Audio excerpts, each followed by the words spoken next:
Yeah, I see Tanya All and right. Edgar. Okay. Hi, everybody. Thank you for popping in and joining today's event. Sorry for the wait.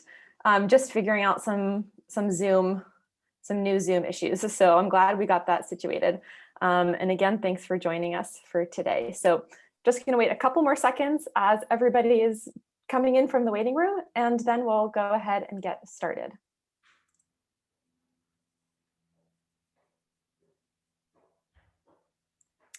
All right. Hi, everybody, and welcome to today's online event, Exploring the Frameworks to Build Successful Innovation Centers. My name is Cleo, and I'm a product manager here at BlueCallom, a neuro-innovation technology company. We'll start the presentation shortly, but first I'd like to run through some quick housekeeping items. So just for your information, we'll be recording this webinar and making it available to you in the next couple of days.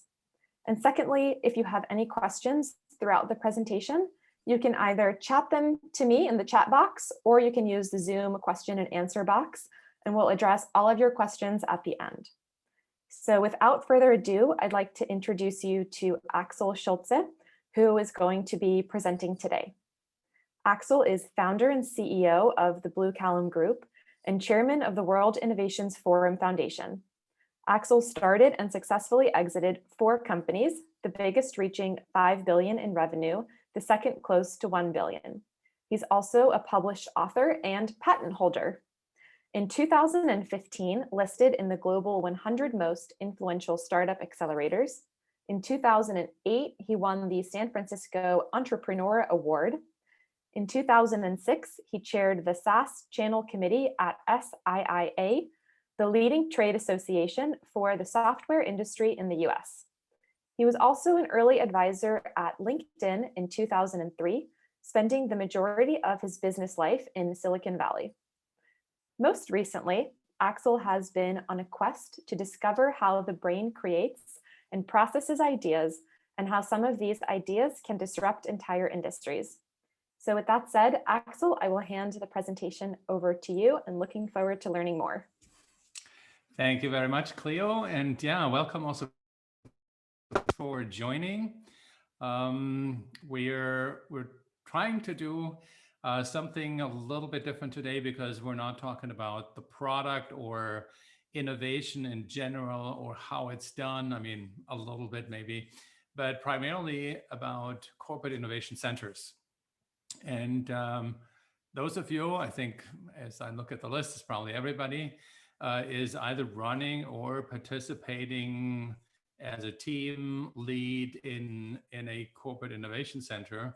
And there was a kind of a disturbing, how to say that, recognition in the last couple of months when I spoke to executives and basically got their kind of frustration about the outcome of their innovation centers. Obviously, nobody wants to demotivate anybody, but I thought it's a good idea to share what the feedback and basically our observation was, what we understood works and works not so well, and what actually could be done to work maybe differently in an innovation center to actually get to output.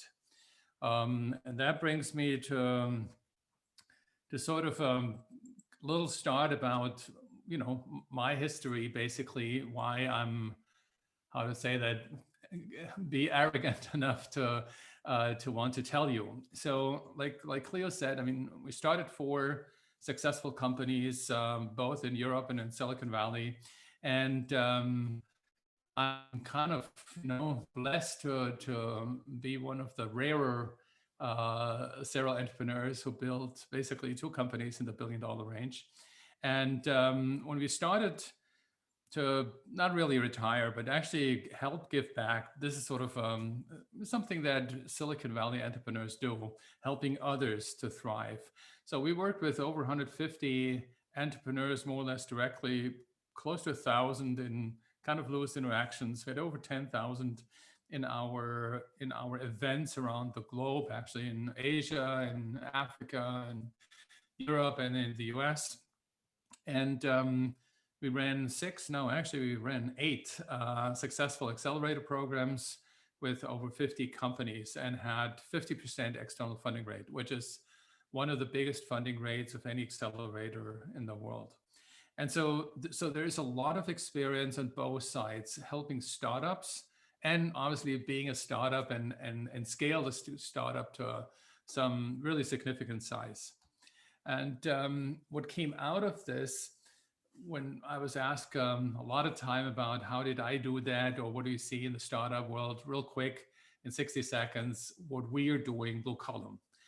So we developed a method called Deep Innovation Design. And this method, for many people, another method, but this is a very different way because we basically had 2 inputs. One was after 2 years failing to understand how our brain creates ideas, getting in touch with neuroscience and get a very different perspective. I mean, kind of completely out of the blue, so to speak, and our own experience. And so the method that we developed is basically the confluence of science and experience. And we built an application based on canvases, as you can see a little bit here. And that application was built because the method that we developed aggregated too many data that we could actually meaningful work with. And so this is the outcome, is BlueCallom. And now what we're trying, not only helping startups, but actually helping enterprises to get to disruptive or groundbreaking innovation. That's our tag, groundbreaking innovation. We do nothing but that.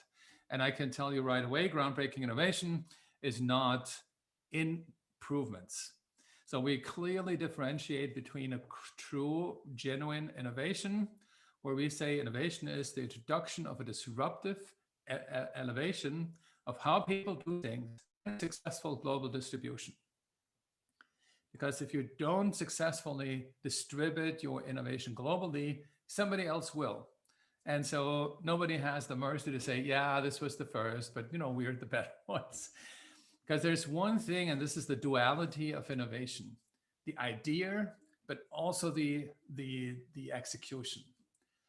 Innovation is all about execution, but obviously without a brilliant idea, there's nothing to execute. So that duality is a key factor in innovation. And that's a topic for another webinar, but we developed basically not an algorithm, a formula, an equation, where we demonstrate the importance of the execution next to the innovation.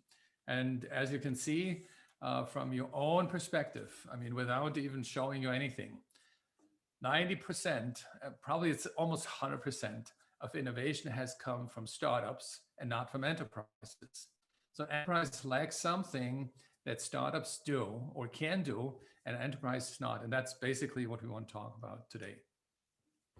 So when we want to innovate, we're running into challenges. So there's the force of getting more innovative. That's coming from the C-level. And the question is, who could actually disrupt us? And where want to innovate? I mean, these questions are in innovation centers, and some people have a directive what to innovate, other people have none. Play around, sit down, let your mind wander, do experimentation, what have you. And then the question is how to really innovate. Even if you know what to innovate, how do you do that? And then who can innovate? That's a big question in most innovation centers. Who has the skills, the talents, maybe the DNA, how to innovate? And even if you get to something, there's still the question of where to start. And then the question is buying a startup, is that a better option than actually doing it yourself? And is the corporate innovation lab of any value? And that is sort of the question I got. And this is where I said, well, maybe we should talk this more publicly. I mean, it doesn't matter if this is not so innovative if the CFO or CEO says, well, there's nothing coming out of it. I mean, everybody in an innovation lab knows themselves. I mean, there's no secret. And then the question, is there any or an innovation strategy that actually could work? And so when we look at that very clearly, we need to see this from a holistic point of view. And we need to look above the maze and not walk into that maze with just trying and experimenting. And I can tell you the conclusion that we made, one of the differences between the startups and the innovation centers were, I mean, we've seen innovation centers where, you get together, you think, you dream, you play, you take Legos and experiment and do things. I mean, this goes back to kindergarten. Children in the age of between 4 and 6, or even at school, then up to 10, who have not developed their intelligence yet in full degree, they just experiment, and that's a good thing. But we have thought about it, and we realized, I mean, what innovation centers do today is actually an offense to the intellect of all of us. Because when we learn that intellectual thinking or intelligence is finding a solution by thinking through that from A to Z and coming up with the best possible result that we want to achieve and basically pursue, that is intellectual power.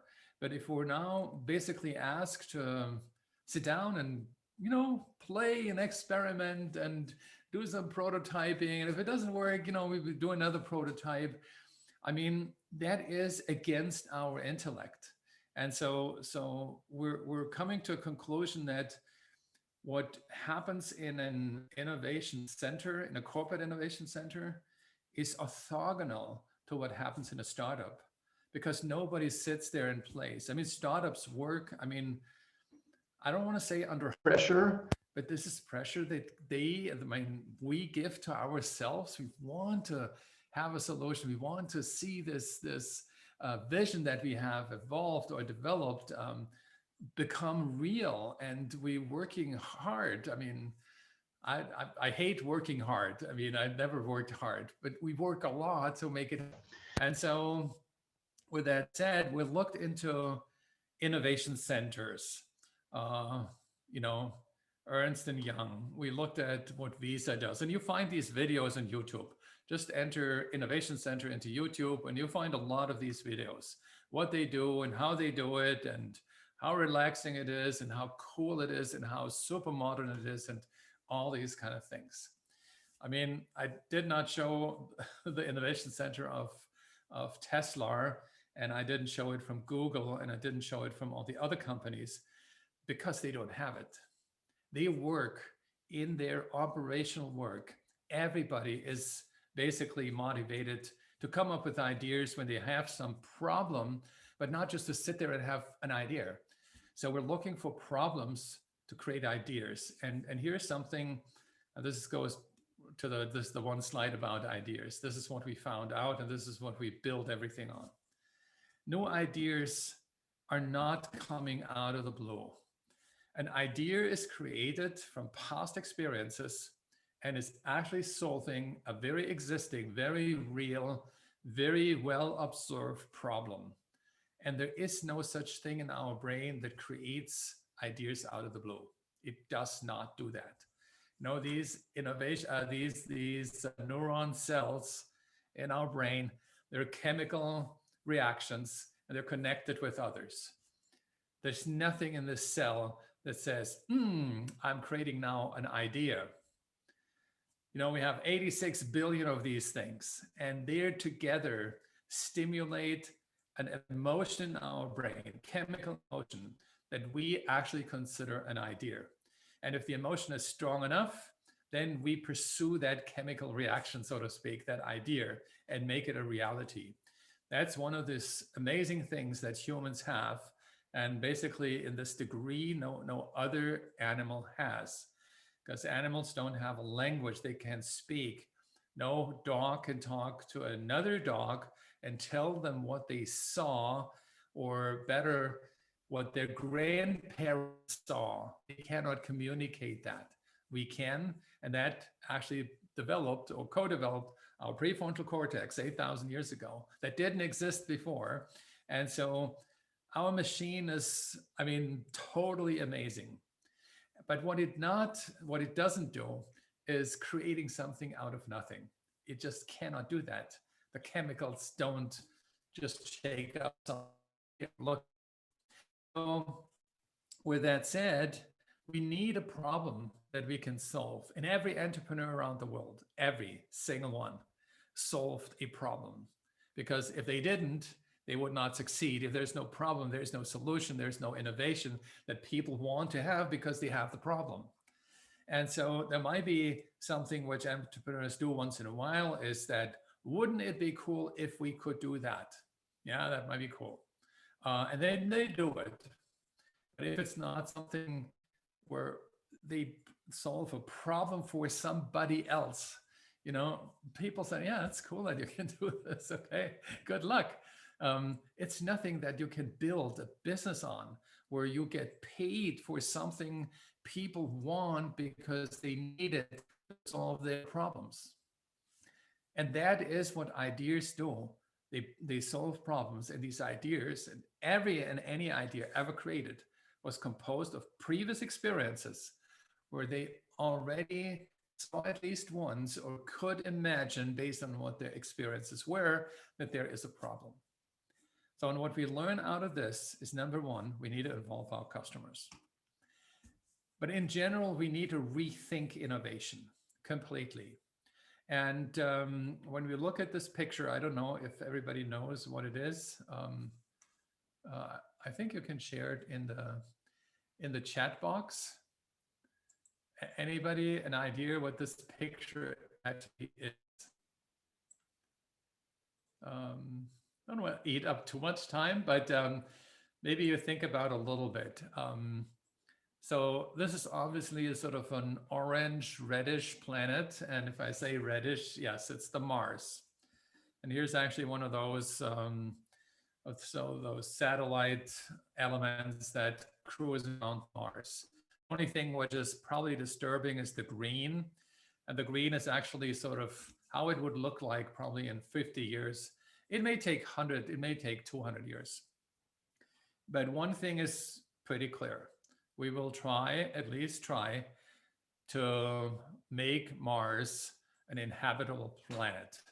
Terraforming is in all the astrophysics head right now, and everybody, the thing is that we have probably 1 million brains who work on one or the other way to try to do that. So nobody has done it. And this is where very big ideas go indeed into experimentation, but not experimentation to try a couple things, how this would work and how that would work, but experimentation that are well thought out and then actually trying to make it a reality. But the thinking has already been done. And that is where experimentation in innovation labs oftentimes fail, because experimentation can be anything. It's, okay, here's a box of Lego, just put something together. That's experimentation. Without purpose, you can put anything together, but why should you? But if there's a purpose, and this is what drives innovation more than anything else, purpose, then there may be even the most amazing and almost surreal ideas, because the purpose drives something big. In this case, populating Mars. And so populating Mars just to populate Mars is not a good idea. Why should we? I mean, we have the most beautiful planet in our solar system, and we have not seen yet another planet like that, even in our entire galaxy. We couldn't really look at all of them, but there might be some. But why should we? Well, planet Earth has a finite lifetime. It will die one day. That is for sure. Now we can say, okay, yes, in 1 billion years, when the sun may basically become, a hot dwarf, a supernova, and what have you. But there's another risk. Obviously, there is the risk of asteroids, and we have been hit by asteroids, and also Mars has hit by asteroids, as you can see this. I mean, that was a flyby asteroid who basically put a huge ditch into this planet. And we had craters on Earth, and we know about the dinosaurs and so on. So big thinking, meaning big problems solving. And if our planet goes bananas, then there is a big problem for all of us. Now, nature in itself, it's probably not us, but nature has basically given us the ability to do what we do. And we're probably nature's best bet to survive as living beings, beyond the lifetime of the planet. Now, and this should give us the idea that big is almost infinite. And people think about, multiple society levels, one, two, and three. One is we can harness all energy on Earth. Number two, all energy of our solar system. Number three, all energy of our galaxy. So there are many big ideas for some people completely meaningless, and that is totally fine. But that is not the substance of innovation to settle with what we have. The substance of innovation is to do something that we don't have, but have a purpose to get it. And with that rethinking, I want to also share with you a couple ideas or a couple concepts, how we rethought the actual process of innovation. Because only that we say, hey, think big, think bold, think outside the beyond. I mean, all these wonderful sayings. How do you do that? I mean, how do you tell your brain think outside the box? You can tell your arm lift it. You can tell your muscles, move it. You can tell your eyes or your head turn around and look around. But you cannot tell your brain yet what to do.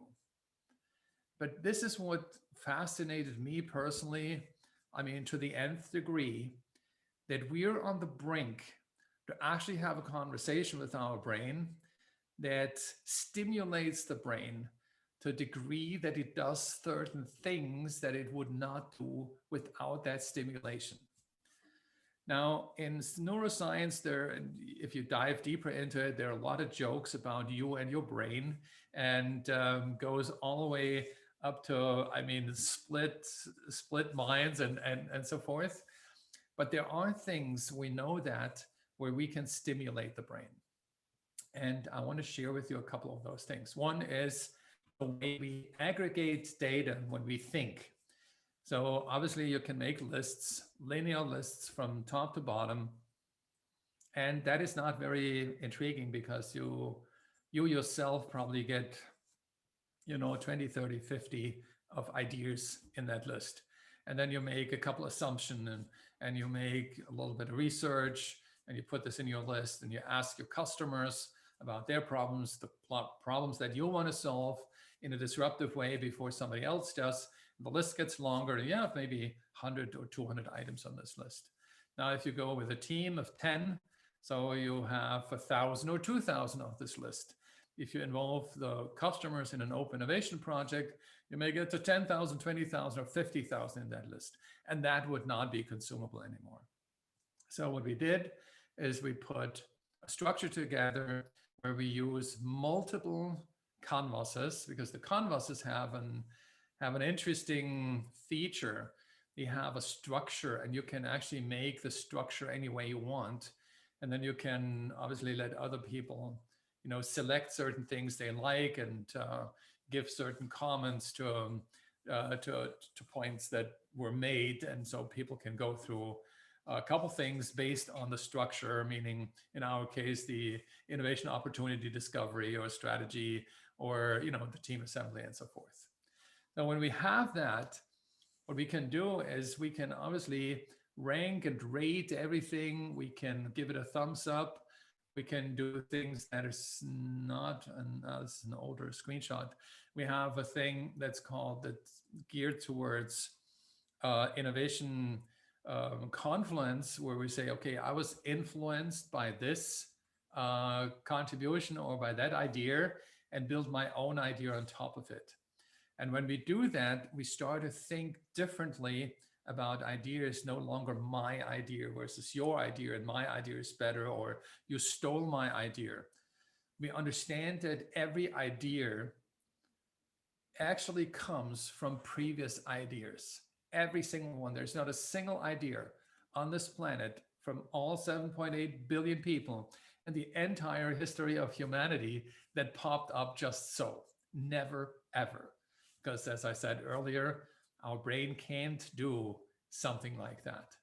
So we let go of my idea and your idea. And that also means we need to let go of stealing an idea, because nobody can steal an idea. Somebody can only put something on top of the idea. And every idea is built that way. So all and every idea ever created was basically stolen. Puts, patents and everything into question. But the deeper we work on those concepts, the more we understand that an idea is always coming from an input, never by itself. And that gives us the idea that the best people who can input our brain are actually customers. And this is why we start with the area of opportunity. And we look for current business structures, and we look for current problems, and we look for the rational and you can see here, emotional feedback. And we look for dreams. What are the dreams of our clients? Because if they are dreaming based on what they have, and relatively speaking, based on what they don't have, that's the best inputs we can ever get as innovators. And if we don't get these innovative sparks from our customers, we cannot innovate. And so if you sit in your lab and think about all kinds of things, then you sit basically in your brain and you discuss things with your brain. And this is why there is never an output. And this is the starting point why innovation centers, unless they are very involved with their customers, cannot innovate. I mean, we're not God who actually creates things, no matter what or who we believe. And even if we're an atheist, we're not having that functionality. So, but we can get the functionality through inputs. And this is why collaboration is the key to innovation, and collaboration with customers even more so. And there is one right there, the biggest problems between, or the biggest differences between innovation labs and startups. A startup doesn't have a customer, not a single one when they start. We didn't have at BlueCallom. So what did we do? We reached out to customers. I was bugging people on the phone, basically, or on LinkedIn initially, and have a phone conversation. What would be their biggest problem? Trying to reach out to chief innovation officers around the world. Talked about roughly 100. So with that, then talking with the team reaches out to innovation managers and people who are basically in the trenches, who are supposed to innovate. And this is how we found out what we need to do and how we could help, and not use a project management system, which is linear, step by step, but something that goes back and forth, lateral. Here on the left-hand side, we have basically inputs. On the right-hand side, we have our ideas, idea confluence from many people. And this is how a brain works. Isn't it funny? Left side, right side, logic, creative. And this is how we mimic our platform. So when we look into innovation centers globally, and this is what we mentioned already in our agenda, what do they have in common? So number one, no real innovation strategy. There are strategies, sort of how to do things, but it's strategy how to do things, but not really how do we innovate. And the how is starting with, where do the ideas come from? Today, we know they're not just popping. They need stimulation. So where is the stimulation coming from? Then there is no guidance how we actually create these ideas or these innovation. Trying to come up with ideas, that is what we all have in common. But trying to come up with ideas is not working because, as I said earlier, we don't have the stimuli to get unless we speak with customers. And then there's the lack of direct access to customers. There might be some, but in most cases, it's not that you're sitting down with them day in and day out. I mean, not with all the customers, but with individuals here and there. than conventional linear step-by-step processes that prevent actually big thinking. Because if you look at step by step, you go, okay, the first thing is we need to do is this. So we do this. And then we'll see how it goes. And if it goes well, then we take the next step. And then we see how that goes, and then we take the next step. That is linear. This is what we started to do 7,000 years ago. That was basically 5,000 BC in Egypt, telling people that are very, very simple-minded how to cut rocks and put pyramids together, build harbors, and so on. And ever since, we realized that step by step is a good model to teach absolutely every single human, no matter how intelligent or stupid they are, what to do.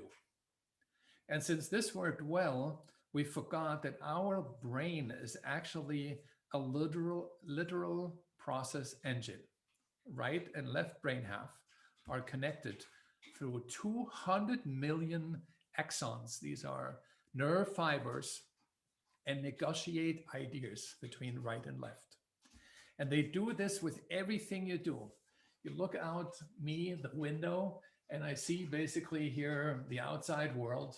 And I recognize, okay, there's this and there's that and this and that. And even though I have seen it many times, I now see the train coming by. And so I may think about this train.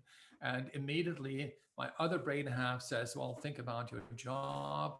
And there's another, oh yeah, job and airplane, by the way, I'm hoping to travel any soon, and so forth. And this fires simultaneously. And if you've got under pressure, it fires even faster. And you look for a solution. You have these, you have that, you don't have this, you don't have that. This can help, this cannot help, blah, blah, blah, blah. Lateral thinking is basically the power of our brain. Linear thinking is a crutch for helping anybody on the planet to get step by step further. And one of the biggest things in innovation is when we go step by step, we will never get to our big vision. Now, if we create a big vision based on all the inputs we have, and we then go down the steps, not up the steps to the vision, an entirely different process. This is us always under pressure. If you're driving a car and it's kind of wet, and you see one after the other car crashes into each other in front of you, you immediately try to hit the brake. You immediately know if you hit it too hard, then you can't get the car to stop. If you can drive it to the left or to the right and bypass the current point of accident, you look at your back mirror, you do this within milliseconds, faster than you can ever theoretically think. But that's happening under huge pressure. And this is between the negotiation between our two brain halves. That's sort of the king class of lateral thinking. You will typically not die if there is a version of what you can do, because the brain can actually do this and you don't even know that it does it.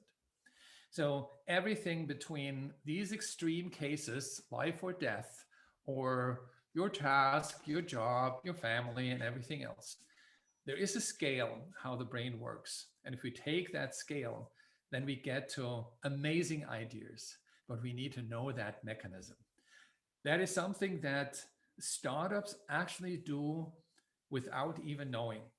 I didn't know, but when I tried to develop the solution for Computer 2000, my first company, or Infinigate, my other company, or Webstock, the first digital stock exchange that we built, or Blue Rose, the other company, I was looking for what would be the absolute ideal.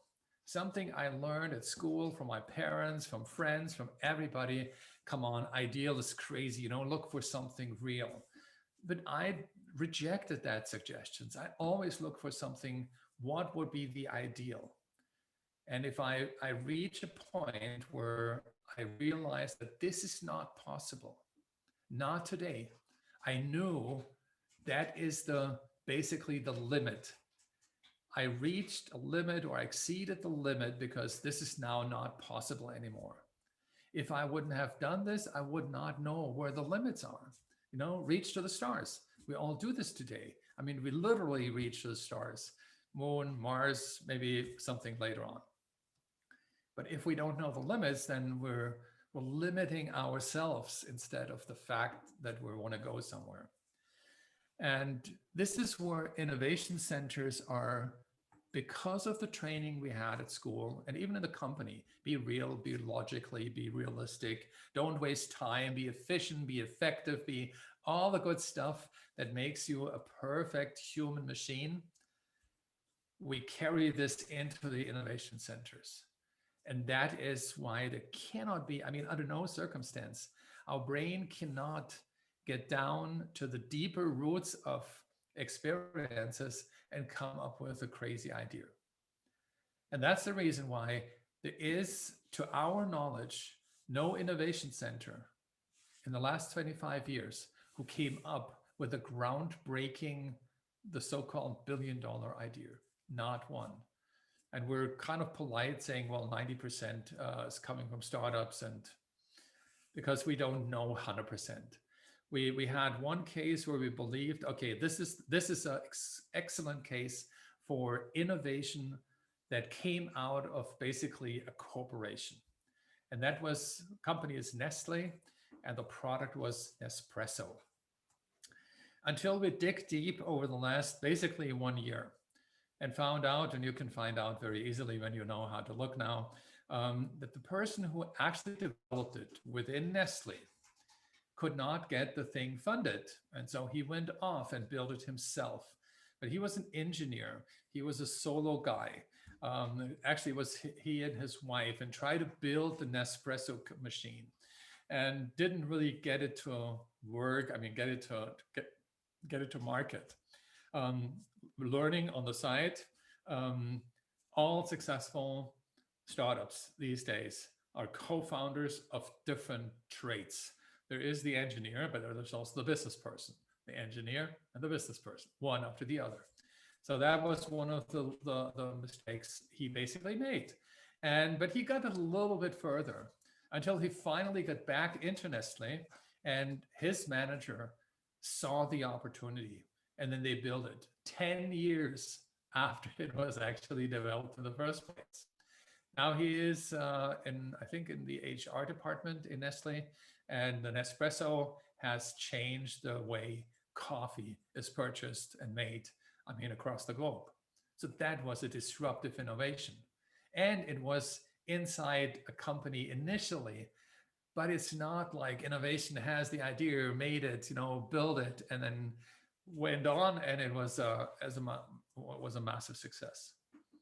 So there is no known innovation from an innovation center yet. And that is, it seems to be impossible. And in my conversations, I had people saying, maybe it is impossible. That if you read I think it's on my personal website, there is one hashtag that is sort of that I occupy, and that is impossible.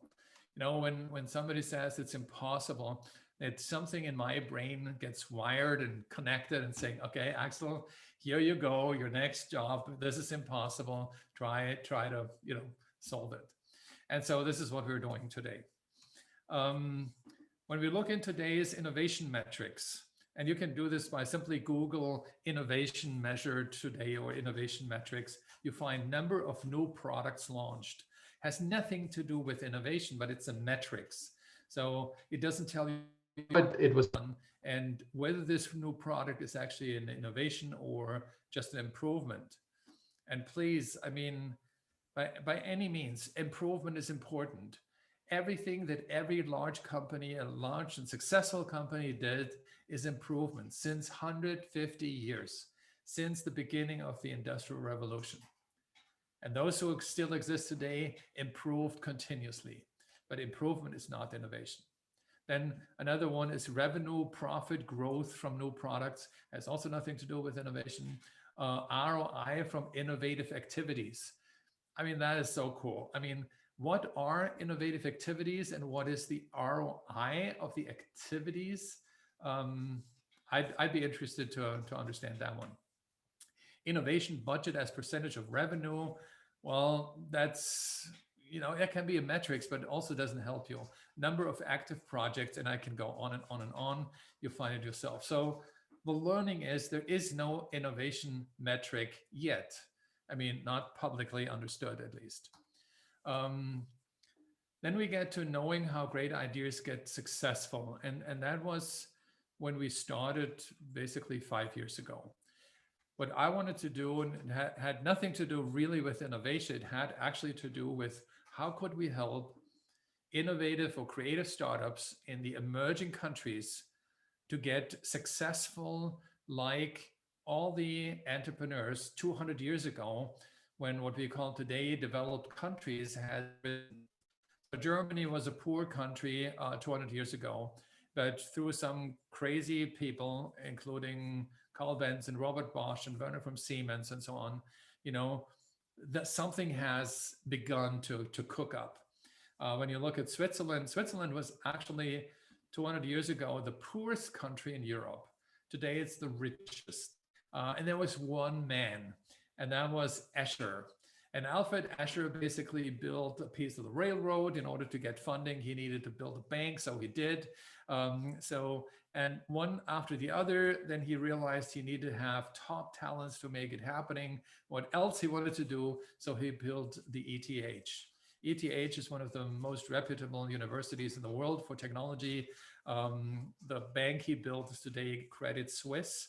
And the railroad, as you know, Swiss Railroad is still sort of one of the poster childs of railroads, even though it's old, but it's there. So when we looked at the pattern, what happened throughout the last 200 years in the innovation process. And there was one incident that is not really seen on this chart, but it's really important to understand. This was Silicon Valley about 20 years ago, pretty much after the bubble burst. The thinking was that it would make sense to take the starting CEO, young, crazy, abnormal, kind of whatever kind of guy, and then replace him sort of after 2 to 3 years. So after the A round, replace him with some so-called bankable CEOs, some people who've been there, done that, successful, and they take it and scale. Now, this has been done with probably 50 plus startups. None of them where you ripped out the CEO and put somebody else in who actually was also an entrepreneur and actually a successful person, made it work. So why was the big question? And that era is over. But there was one big learning, is that the ingenuity in a person or a team, and typically if you rip out the CEO, then the core team probably leaves a couple of months later and they start something new. But their idea and their execution is bound together, and you cannot cut it off. I mean, it needs to be a nuclear basically split to to cut it off.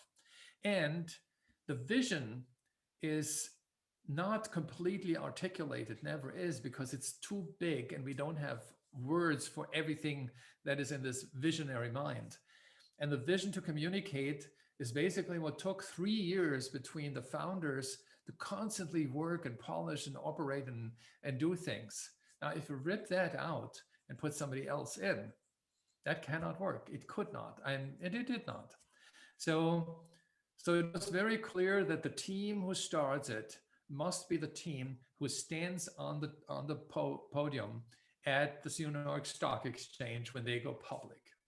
And if you cannot imagine that this team will ever go there, then you don't get investment. That is sort of current thinking. Not everybody agrees, but that's at least the current thinking. But it's also proven that those teams who've been considered to be really cool and take the whole process to the very top, that they will make it. If you motivate them, there's a ditch after 5 years. So many CEOs kind of have not really a burnout, but they're just completely exhausted after 5 years. And if you can help them over the hump, then they will go further. And in our startups from our accelerator, we have a couple teams who are on that path right now. And one is actually in this 5-year ditch. And so I'm helping them a little bit, or try to help a little bit, but they're already cool. But one thing is different to innovation centers. If you look at the problem, so you may have a situation where you try to find what is the problem, then you ideate what is the possible solution, you develop a vision for that, you do even the market validation, testing, prototyping, you may get funding, and then somebody else takes over. And that is not working. It cannot. We now know 50 startups were actually basically killed because of that, thinking that now somebody else takes over, and it did not work. So we have to come to the conclusion that the innovation team is the team that should work for 5 to 7 years to take the innovation all the way to the top. And if that team is not what it can do, then we need to think about a different team composition. And that is something we also worked on. And so, but this is the first big problem, is that innovation teams, at least in the about 100 companies we spoke to, more than 50% are not even full-time innovation teams. They have all kinds of other jobs. And that cannot work. I mean, it's the intellectually most compelling and most demanding job on earth, is to innovate something that may become $1 billion operation. And this is part-time. I mean, it's such a unbelievable concept when you think about it. But that is one of the problems that we have. And then when we know how ideas are composed, and we talked about this already, then we also know that the front end of the idea is actually feeding the brain, and the back end of the idea is making it a reality. And there is something that we need to also understand, and this is here. We need to never, ever provoke finance or customers or anybody around us with our disruptive, amazing idea. I mean, clearly we're proud of what we developed. We're clearly having that vision that we can see this is going, I mean, amazingly big. But if we are not getting funding from the CFO, who is a conservative person, who is a very, very materialistic thinking structure in the business part of the brain, and if we provoke them with our craziness and kind of, well, if you don't get it, well, it's your fault. No, it's your fault who is saying that, because we need the money to get actually funding, and we don't, then we lose it. So the innovation structure that we see and we came up with and we saw have the biggest potential, and if we do everything else right, then innovation in enterprises is not only possible, but it's actually very, very probable. But we need the chief innovation officer, somebody on the side of the CEO who is actually working exclusively on innovation. And then this person is probably, if it's a larger enterprise, a couple of VPs or directors who are in different departments and different product lines and different businesses and business markets. And then beneath that, there are project managers who run possibly multiple projects. I mean, in our little, just 10 people, BlueCallom company, we ran already 5 different projects. And if we had more time and more resources, we would do way more, because we realized that the tool is not only the innovation management tool, which I mentioned at the beginning, but in general, a problem-solving tool. It's also a creativity tool.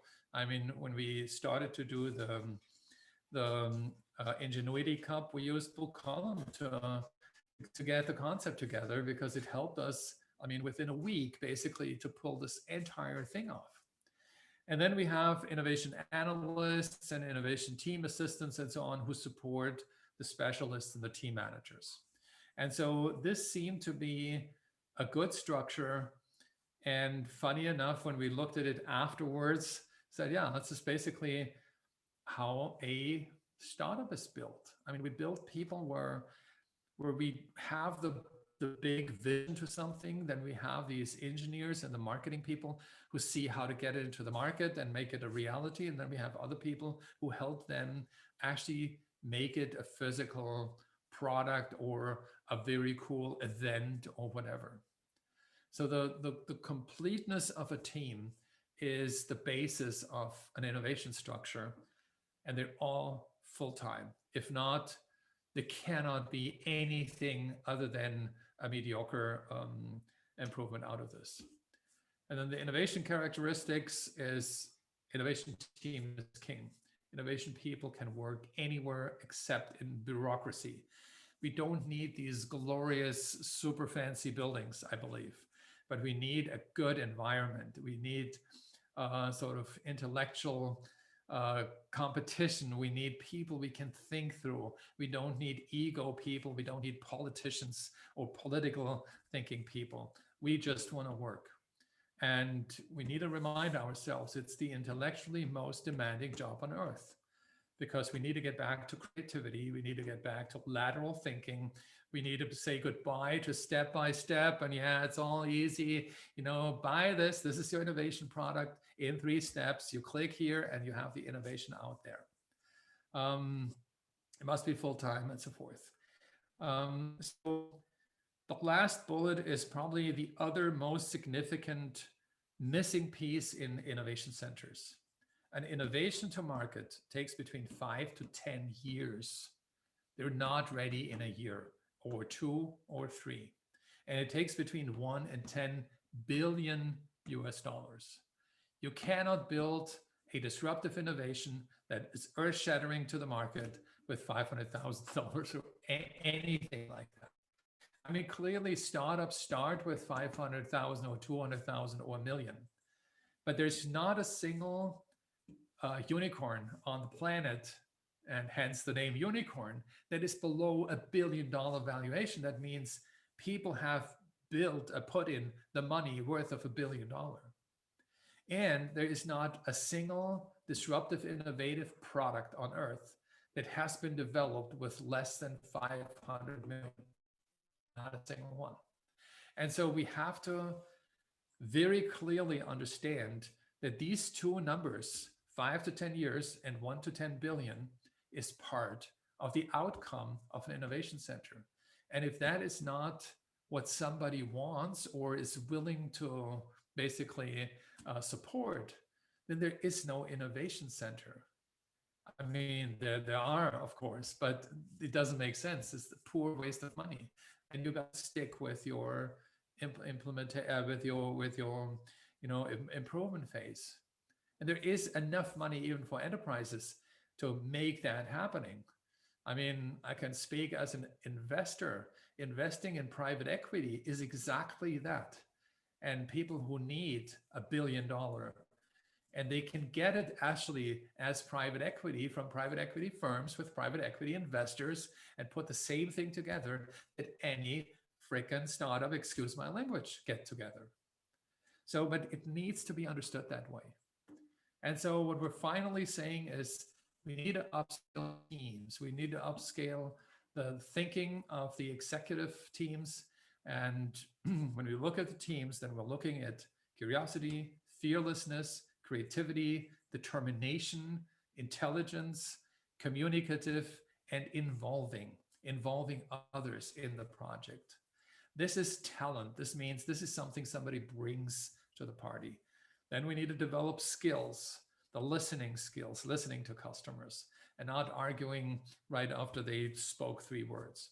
Observe very carefully what they do, how they do, and then focus on what is really relevant, and then try to predict their future. And these 4 skills are key to learn. And then there's a couple of abilities, the ability to see opportunities, understand the motives of others, compose new experiences, and so on. These abilities are parts of the skill development process. And that's what we do in these, what we call deep innovation design champion trainings. So the next one is actually now the 3rd one already, is on June 28th. I can tell you the first one was super amazing because we had only innovation experts in that very first one. And we had a initial brainstorm meeting about the one of the demo features that we wanted to build, and we were amazed how far they got. So we thought, okay, that group will be interesting because they're already so far. But then in the last day, when we had basically our complete innovation together, that was beyond everything they and including us could imagine. So there were two learnings: is that the method works even with the best of the best, and we can get even more out of the best of the best if we work with them. But we have to say goodbye to these classical innovation, la la land type operations, and think very differently in order to compete with truly innovative companies or innovative people. And today, startups that become innovative, as you know, I mean, 90% of startups fail. And out of the 10%, another 10%, which is basically 1% of all startups, actually make it because nobody knew the mechanism exactly how it works. And so that is something we pride ourselves, arrogantly or not, sorry, that we begin to understand. I mean, we're just at the beginning, but again, the confluence of innovation thinking and neuroscience and the desire to make it happen is something that we finally got our arms around. And probably in the next 10 years, and this is probably what we need, we come to a position or to a situation we can say we completely understand innovation. But we're at least further ahead today. And so that is where, we're inviting you to join if you're interested in. And, when we, sorry, this is my throat. And when we can be of any help, let us know. I mean, we're here to help in any way or shape, working with your team, working with your executives to help open the mind as well to a new innovation process. And with that, I want to give it back to Cleo. Thank you very much. All right, thank you so much, Axel. So just straight off the bat, I think Marie-Helen just asked a quick question about the link to the champion training that you were just talking to.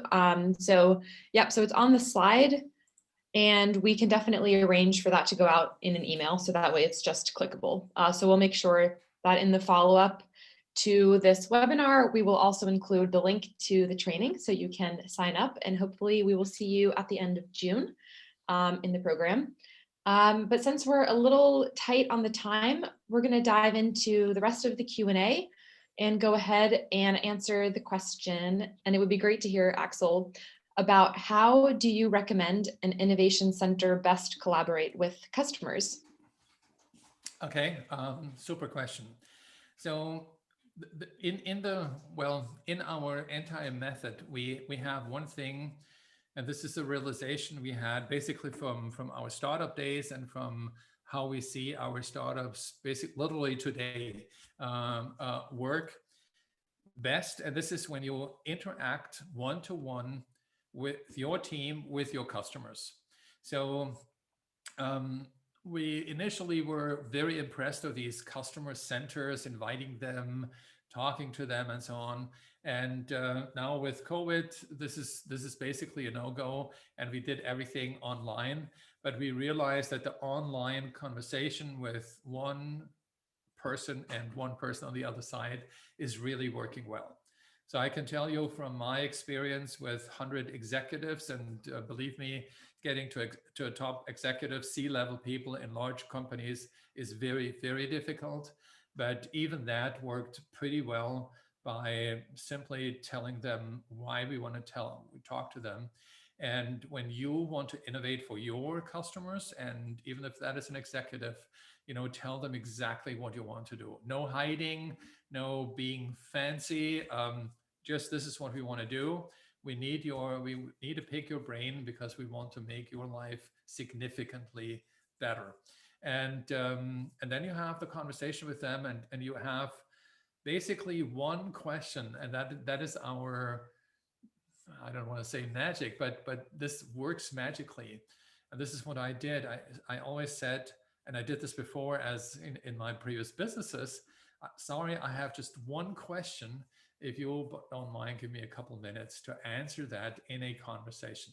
And that one question is, what would be the one thing that would make your life significantly better? And with significantly, we really focus on major improvement. We don't say innovation because that would possibly confuse people, but significantly better. And we have a couple ideas. And so, that's the first thing. And the second is, once we have the idea where we want to innovate, because there's the sort of the biggest cluster of problems, then we have basically another question. And this is then asking, what would be if we do this and that, sort of we show a sort of like a sample of what we're thinking, how would you think is this going in the next 100 years? And you will get at best 10% of the people you talk to any meaningful feedback, because people will say 100 years, I mean, give me a break. No, I don't know. I mean, nobody knows. Of course, nobody knows. But there are a few who give you an indication what they're dreaming about. And these dreams are gold. I mean, more than gold. You cannot pay for these dreams, because there's a few people in your industry who actually think beyond, and they're your best partners in developing this idea. And if you tell them, would you mind becoming maybe an advisory board member on this innovation project? Most likely they would love to do that. And you have somebody who sits in the problem, has the experience of the problem, but there are many reasons, goes beyond the answer of the question, why they can solve the problem themselves, but they cannot. But you can, together with them. Yeah. Okay, great. I think that sums it up. So that concludes our presentation for today. Thank you all so much for joining us, and we hope that we'll see you on June 28th for our DID champion training. Please connect with us on LinkedIn, Twitter, and Facebook, all at BlueCallom. And so on behalf of our team here at BlueCallom, thank you so much for attending, and have a great rest of your day. Thank you. Bye. Ciao, ciao. Thank you very much. Thanks, Cleo. Bye.